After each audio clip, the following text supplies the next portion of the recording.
Most men don't realize until it's too late, until the smile fades and the warmth grows cold, until they're standing in the ruins of their dignity, wondering how a single question, casually asked, unraveled the very thread of their manhood.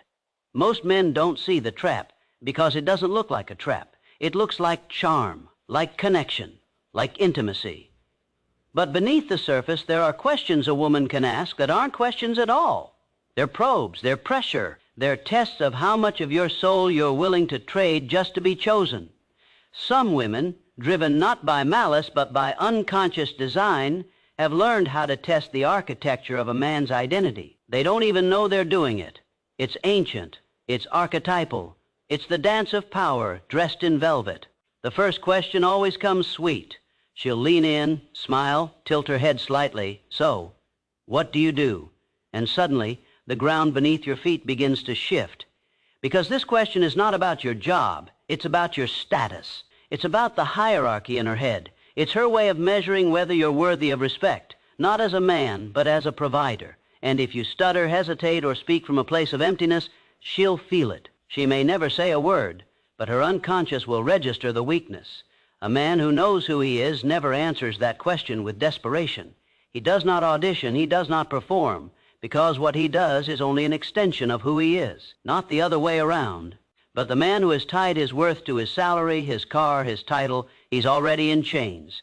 He'll start explaining, elaborating, justifying, and she'll smile and nod, but inside, a part of her will begin to recoil. Not because you're not good enough, but because you've already betrayed yourself by believing you had something to prove. The second question, it hides behind curiosity. Where do you see this going? It sounds innocent, honest, but if you're a man who has barely begun to understand her, who is still in the sacred observation phase, and she's already pulling out the measuring tape and blueprint for your future, be careful. Because this question is often not about connection, it's about control, about how fast she can lock you in, about how quickly you will bend your desires to meet her timeline. If you answer out of fear of losing her, if you answer to appease, you've already lost the frame. A woman who respects the masculine waits to be claimed, not caged, not guaranteed. She respects the mystery of a man becoming. But the one who rushes, who needs answers now, she's not seeking love, she's seeking certainty. And love does not grow where control takes root. The third question is cloaked in faux empowerment. Don't you think we should split everything 50-50? Sounds modern, fair, but listen deeper. Because this question isn't about fairness, it's about leverage. A queen doesn't ask to split the throne. She brings her gifts to the table without counting every coin. But a woman who is guarded, who fears being vulnerable, who masks her distrust in the language of equality, she's not trying to build with you, she's trying to protect herself from you. And when love becomes a ledger, the soul goes bankrupt. Men must understand, masculine generosity is not weakness. It is not subjugation. But it must be offered, not demanded. When a woman tests your value by how much she can extract while giving the bare minimum, she's not your partner. She's a taker with a pretty smile, and you'll bleed, one small cut at a time, until you forget what it felt like to stand tall. The feminine at her highest doesn't want to split the world with you. She wants to flow with you. She wants to feel safe enough to soften. But the woman who asks, "What are you doing for me?" before she ever offers her own essence, that is not divine feminine energy. That is entitlement dressed as independence. You are not an ATM with a heartbeat. You are not a therapist with a wallet. You are not a placeholder in someone else's fantasy. You are a man. You are a mountain. And mountains don't move just because the weather changes. The fourth question arrives more quietly, almost casually. Why are you friends with her? Or worse, do you still talk to your ex? It's not the words themselves that sting. It's the implication beneath them. This isn't curiosity. It's an early sign of surveillance. It's the rustle of possessiveness, disguised as just wondering. It's the first crack in the foundation of trust, chiseled by a woman who sees relationships as territory, not temples. At first, it might feel flattering. She wants you all to herself. She must care deeply. But this isn't care. It's control. And what begins with side eyes and subtle shaming soon grows into interrogations, ultimatums, and a slow erasure of your autonomy. A man who is strong in himself will not live on a leash. He does not exist to be policed. He does not need to defend his past, his platonic connections, or his history. A woman worthy of a king does not demand that he amputate parts of himself to make her feel safe. She rises to the level of his character. She trusts because she is trustworthy. She does not see every other woman as a threat. She knows the difference between being loved and being possessed. And yet many men, they fold. They begin deleting numbers, cutting off friends, shrinking their world down to the size of her insecurities. But in doing so, they send a message: my boundaries are negotiable. My connections are disposable. My life is a negotiation for your approval. And once that door opens, it doesn't close. The woman who asks to inspect your circle today will ask to define your thoughts tomorrow. And eventually, you'll wake up in a relationship where you don't even recognize the man in the mirror. Now, the fifth question, this one's the most dangerous. How much do you love me? At first, it sounds sweet, romantic even, a harmless inquiry. But when asked often, and with intent, it reveals a dark hunger, the craving for reassurance that never ends. You see, love should be felt, known, not measured, not scored, not begged for. A woman who constantly asks this is not looking for connection, she's looking for validation. Her self-worth is a bucket with no bottom, and no matter how much love you pour into her, it will never be enough. You will be drained, you will be tested, you will be expected to prove your devotion in endless, exhausting ways, grand gestures, sacrifices, emotional acrobatics, and every time you pass the test, she'll move the goalpost, because the issue was never you. It was always her unhealed wound. And the man who stays, the man who tries to rescue her from herself, will slowly disappear. Not because he stopped loving her, but because he stopped loving himself. Men, hear this in your bones. You are not responsible for healing a woman who won't look into her own mirror. You are not the bandage for her abandonment. You are not the therapist she never paid. You are the fire. You are the mountain. You are the storm and the silence after. Stay away from women who make love conditional, who test you instead of trust you, who measure your manhood in terms of what they can take from you. A woman who is right for your soul will not ask you to prove your worth. She'll feel it. A woman who is in her power will not demand devotion. She'll inspire it. And the man who knows himself, who has faced his shadows, who walks not to be seen but to see, will not be seduced by questions that come from fear. He does not chase approval. He does not negotiate his peace. He stands still, and the right one recognizes the stillness as strength. There comes a moment in every man's life when he must choose to be liked or to be free, to be chosen by someone who does not know how to love or to choose himself. And that moment doesn't arrive with fanfare or a flashing sign. It arrives quietly, after a conversation where you leave feeling smaller, after a date where her smile concealed a scoreboard, after yet another question that didn't sound like a test, but was. It's in the aftermath that truth whispers. You begin to feel it, the tightness in your chest, the second guessing of your instincts, the dull ache of walking on eggshells, hoping not to trigger her disapproval. That's not love. That's submission. That's a man who has forgotten he is the gatekeeper of his own soul. A woman who asks, demands, and interrogates from a place of her own fear will never see you as a sovereign man. She will see you as a solution. And the moment you fail to solve her chaos, you will become the problem. True masculinity is not loud. It doesn't need to prove, defend, or over-explain. It simply is. But the world has made many men believe that to keep a woman they must abandon themselves, make her the sun, and orbit around her storms, accept her barbs as passion, her ultimatums as standards, her suspicions as love. No. 1,000 times no. The man who bows to every question, who tries to mold himself into the shape she desires, becomes a stranger to his own fire. And in the name of romance, he burns down his inner kingdom. But not you, not anymore. There's a reason your spirit grows restless in her presence. There's a reason your gut clenches when she smiles and asks, "So, what are you going to do for me?" It's not intuition you lack, it's permission you need to listen to what your soul already knows. Because a woman who respects a man's mind does not seek to mold it.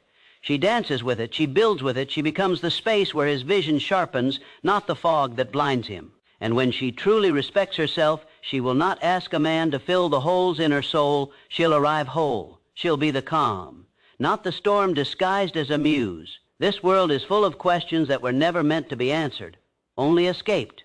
When a woman's inquiry comes with expectation, manipulation, or veiled judgment, your silence becomes your sword. You don't need to argue. You don't need to defend. You need only to leave. Because staying with the wrong woman out of fear of being alone is the quickest way to abandon your inner king. And kings who forget their crowns end up servants in someone else's castle. So guard your spirit, protect your boundaries. Don't just look at the smile, listen to the questions, because the right woman will never make you choose between your peace and her presence. She will not measure your masculinity by what you sacrifice for her comfort. She will ask questions that open you, not crush you, that nourish you, not drain you, that reveal her wonder, not her wounds. She will see you, not as a project, not as a paycheck, not as a placeholder for her fantasy, but as a force, as a man. And when that day comes, when she meets your strength with softness, your clarity with grace, you'll realize you were never hard to love. You were just surrounded by women who didn't know how. There is a sacred silence in a man who knows who he is, a stillness that no woman can shake, no question can corner, no insecurity can erode. This silence isn't weakness. It's the weight of self-possession. It's the quiet power of a man who does not chase chaos to feel alive. Too many men are trained to believe that love must be earned through sacrifice, that to be worthy of intimacy, they must first suffer. They must contort. They must prove. But love that must be earned is not love. It's a transaction dressed in poetry. And every time a man agrees to this unspoken contract, he sells a piece of his soul for a kiss that tastes like compromise. You must remember this. There are women who will adore you for what you can do for them, and there are women who will revere you for who you are. The difference? One sees you as a utility. The other sees you as a universe. A man who has done his shadow work, who has journeyed through his own abyss and returned with fire in his eyes, cannot, must not entertain the former. Because every second spent explaining your worth is a second you are neglecting it. When a woman leads with demands masked as curiosity, when her questions feel like checkpoints rather than invitations, she is not seeking love. She is seeking control over the outcome. And the man who bows to control will never taste freedom. He may have sex. He may have companionship. He may even hear the words, "I love you." But deep down, he knows he is no longer his own. He becomes the actor in her play, the provider of her fantasies, the answer to her insecurities. But a king plays no role. He writes no script to please the masses. He walks as he is, unapologetic, unshaken, untamed. There are women who will say you are too distant, too intense, too mysterious. Good. Let them. Because your distance is not detachment, it is discernment. Your intensity is not volatility, it is vision. Your mystery is not manipulation, it is majesty. A woman who sees clearly will not fear your silence. She will not flinch at your standards. She will not be threatened by your strength. She will rise to meet you, not through interrogation, but through reverence. Not by asking what you can do for her, but by showing what she can become with you. And together, it will not be a tug-of-war of power, but a sacred dance of energies. The masculine holding, leading, forging. The feminine trusting, flowing, creating.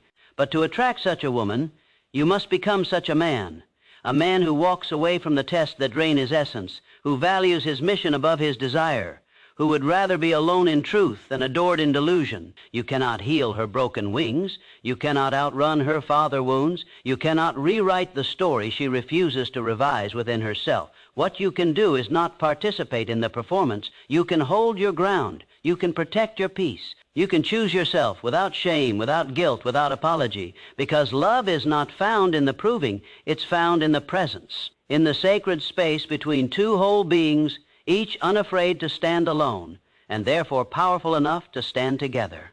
So when she asks, "What do you do? Where is this going? Why are you friends with her? Can we split everything? How much do you love me?"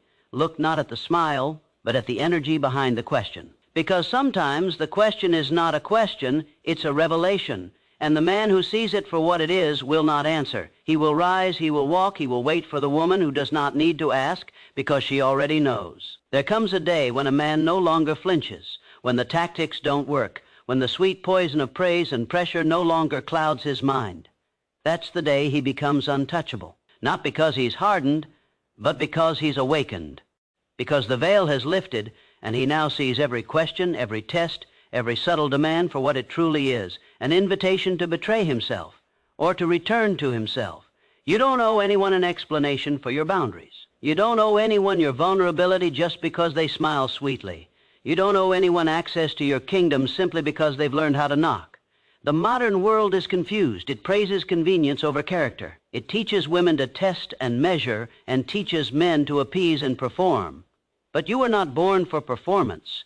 You were born for presence, You are not a resume. You are not a dating profile. You are not a bundle of statistics hoping to qualify. You are a man forged by pain, tempered by discipline, and sharpened by solitude. There are women who will never understand that, who will mock what they cannot control, who will call your standards toxic, your confidence arrogance, your clarity cruelty. Let them.